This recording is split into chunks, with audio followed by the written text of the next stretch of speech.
What's going on, you guys? Jonathan out here in Singapore, and as always, thank you so much for joining me on the Night Owl podcast. It's about 3 o'clock in the morning, y'all, so bear with me if I do yawn. I'm so sorry, but I had to get this out. I've been watching this series, and I have been caught up in the drama of it all, but this is why I love watching TV. I love watching movies. I love coaching with movies and TV because it takes you off your guard. You get to put your ideas in, weigh in, judge, whatever you want to do about the character, which is a third party at this point. And in so doing, I can actually see how you think, what you think, and help you maybe by offering another perspective so you can maybe see a solution to your own problems. So lately I've been having a lot of discussions around the fact that people, how dare they speak to you in a certain tone or use certain words if they only knew that they would never, ever insult you the way that they did, or bring up certain aspects of your past, or throw something in your face in order to get you to calm down. So it's the way that we speak, right? It's the kind of communication that we use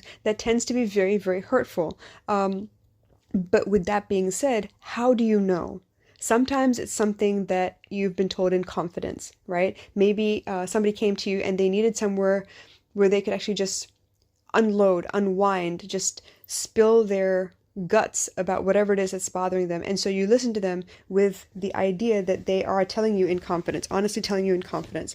But at some point, further on in the relationship or the friendship or whatever, there may come a time where they are contradicting themselves. And in order to show you or show them that they are contradicting themselves, perhaps you reach back and you use one of those told in confidence secrets and try to illustrate how they're maybe contradicting themselves. Let me give you an example. Once upon a time, when I met my now ex-husband, I was telling him how I had a really tough time with my first fiance, and we had dated all through college and it was fine. We broke up and we made up and we went through all that, roller coaster rigmarole. But the point that I really wanted to drive home is the fact that he didn't seem to care for my health, and he didn't seem to worry about my well-being when he pushed me into the idea of aborting my first child. I was thrilled. I was totally happy until I saw his reaction. And when I saw his reaction, I shared with my now ex-husband that it hurt me and it pained me to see that somebody would not be so excited about a new life. And especially because they felt like they were now yoked to me without a choice in the matter, and were just already feeling so bitter. So when I explained all of these things and I walked him through, my mindset, the amount of agony that I was in, all of the decisions that, came across my lap in that moment. And then, of course, how I had to deal with the fact that there was depression that followed and the way that my family handled things. I walked him through everything because I could see myself possibly building a future with this man.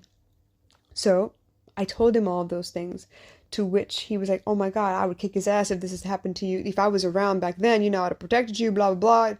And it sounded really great. It sounded fantastic to me. And I thought, oh gosh, I found my protector.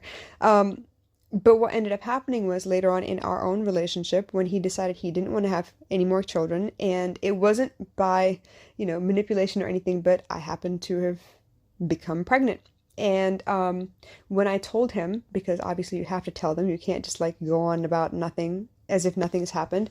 I told him because it was the right thing to do, and I was of the mindset that he would not force me into a decision, because I already told him how I would never do this again. This was a terrible, terrible mistake that I made, and I regretted it immediately, and I had just such a tough time reconciling my life with the choice that I had to make back then. Only he decided to throw it in my face and say, hey, but you did it one time before, why can't you do it again? I mean, I'm just saying. And to my horror, he proceeded to do exactly everything that I had told him I was so afraid of, and he used all of that information in order to strong arm his way. So unfortunately, it backfired on me. I had opened up in a moment of vulnerability because I thought that it would bring us closer together, and I was at the time testing to see if he would be the kind of person to uphold my virtue and respect my wishes and allow me to make a decision on my own. Because when I told the story, I looked for his reaction. I looked for the way he would respond. Would he be disgusted with my choice? Would he be like, oh my God, I can't believe you had to make that choice? How would he respond so I would know better about the kind of person he was? And unfortunately, he did one thing back then and then did a completely other thing later on. I've seen it happen in friendships as well. I've had friends who in the course of their friendship will talk about their significant others and will come to the friendship as a means of, getting a third party input on problems within the relationship itself, and then only to have the best friend kind of throw the relationship in their face when they're trying to prove a point. It's a very rare friendship where you can actually, tell all of your secrets to, be very, very open and candid, and trust that they're not going to use any information that you've given them as ammunition for a fight in the future. It's something that people do all too often, and unfortunately it's become the norm, which is why people keep so much information so close to the chest. They play it very, very close to the vest. They don't want to divulge any information that might get them in trouble, and it also harbors a little bit of shame in that regard, because you have no one you can go to, and you're afraid that you would be judged for whatever it is that has happened. It's in those moments that you find that people will speculate on the few details that they do know and fill in the gaps for the rest, not knowing how hard it might hurt you, not knowing how deep it might cut you. I was watching a series the other day, and there were two gentlemen who were best of friends, and for whatever reason, one decided to pick at the other because they could see there was obviously something wrong, and they were trying to get at the heart of the matter, but they tried asking nicely. They tried, walking around the situation, trying to hint at it and everything, and finally they decided to go poke the bear. And unfortunately, when they did poke the bear with the few details that they had and they made up the rest, they didn't realize how close to home they hit. And unfortunately, I also know if these two best friends had been forthcoming, if they had been totally honest with each other about how fucked up their lives were, the details of, how they were raised and everything, that perhaps they would be a little bit more understanding and compassionate. But again, you don't know who you can trust, you don't know how it's going to come back to bite you in your ass, whatever, so people play things close to the vest. There are very few people who know exactly what's gone on in my life from my childhood all the way to the end. The public knows bits and pieces, and I use my life, or various episodes in my life whenever it's appropriate, and it helps me drive my point home. I'm simply trying to make sure that people understand that I have lived through a couple things, and I do understand both sides of the situation now that I've kind of come out of the difficulties that I've been through. But it's not to say that I'm hiding anything either.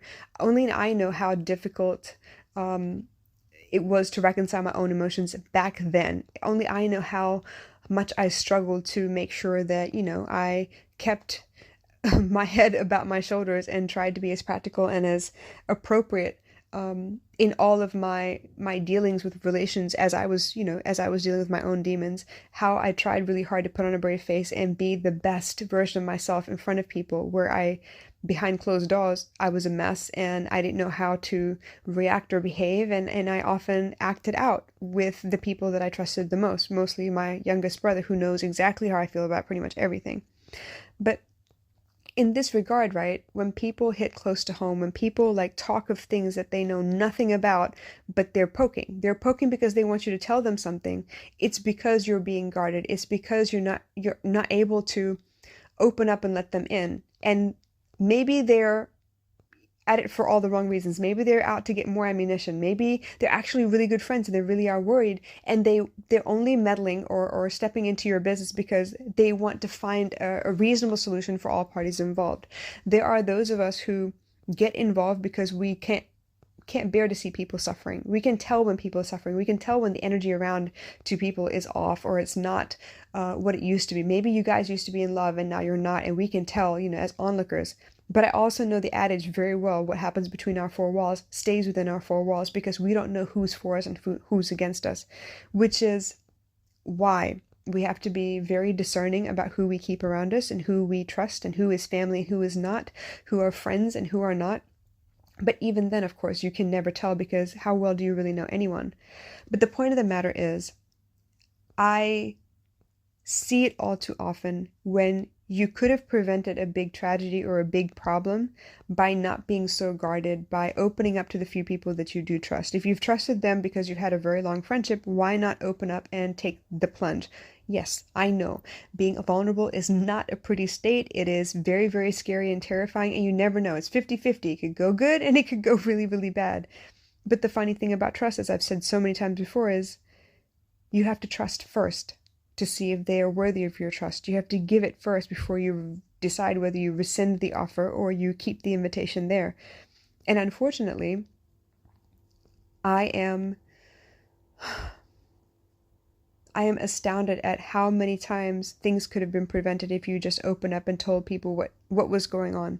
Maybe you don't have to tell them all the details, but at least if you let them know, hey, you know what, I'm going through a tough time. Maybe I need to let you know, hey, I am suffering a little bit. I would like some help and support, or I would like a little bit of compassion during this time because I am dealing with a loss. I am dealing with, trouble in paradise. I am whatever. And you're welcome to tell them, hey, you know what, I don't want to give you all the details, but suffice it to say that I am in trouble. I'm not doing well. I am having money troubles, or I am whatever. Like, it's okay to ask for help. Obviously, you need to know who you're asking, but it's okay to ask for help. I am tempted to go back to that podcast episode that I was talking about, healing in public, where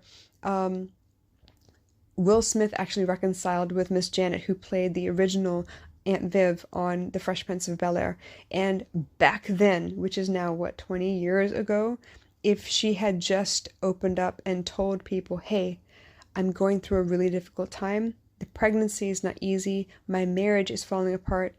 I'm having a little bit of trouble. Please bear with me. It's not asking for pity.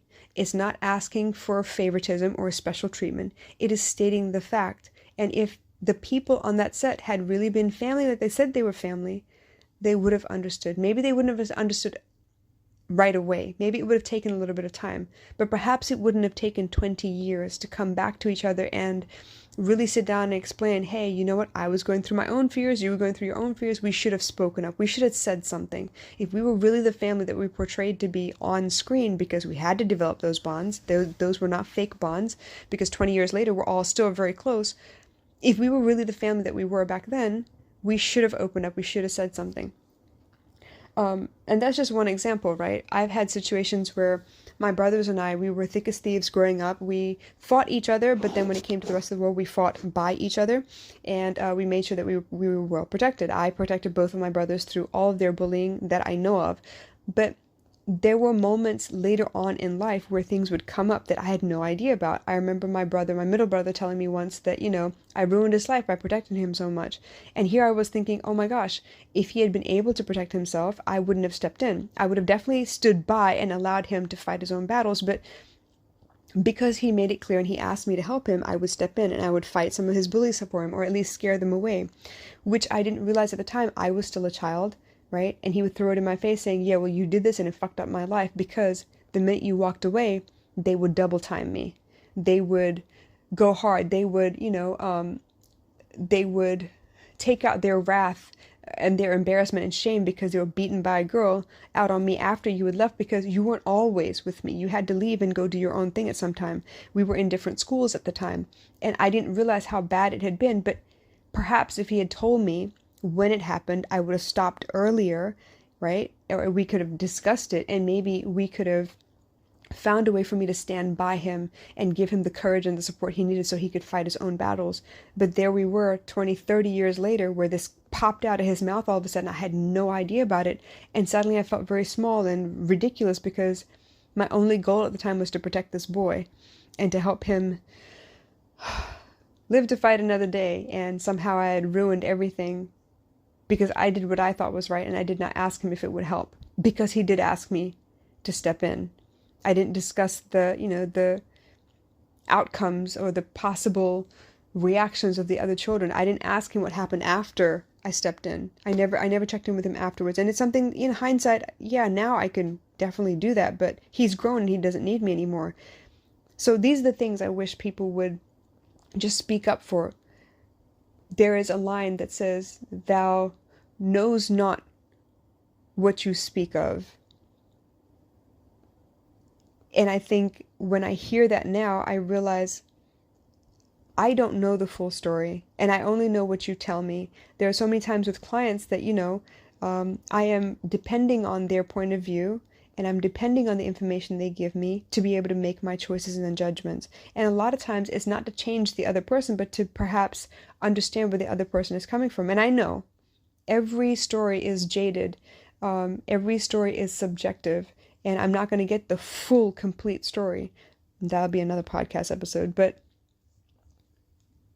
if I knew enough, if I could see the whole picture, if I was there, I would probably make a different choice than I would if I was just hearing one side of the story. And I wish people would be honest. And obviously that happens when you are comfortable with being honest and if you are comfortable with being objective, but that comes with maturity as well. It comes with time. And unfortunately, you have to get hurt a couple times to realize that, you know what, a lot of pain can be avoided if you just communicate, if you just tell us what's going on, if you just give us the idea that, you know, you do need help, you're struggling with something, so we know what to expect. It comes down to managing expectations. I've done so many episodes on managing expectations. But I do feel badly.